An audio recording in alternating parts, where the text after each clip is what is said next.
Gawa pala sa atin, no? JBL Party Box OTG.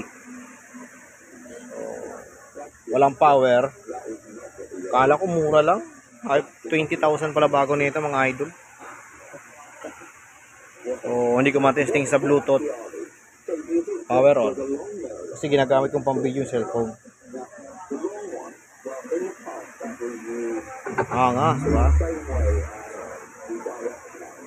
Tapos, ito yung mic. Ito yung mic. Hey, check my guess. Yeah. So. Nagpait ng battery may-ari. Akala niya siguro sa battery ang nagsira. Mura lang naman 'to battery niya. 2,000 lang. So, hindi naman battery sira. Board. Nakagawa tayo ng JBL Party Box.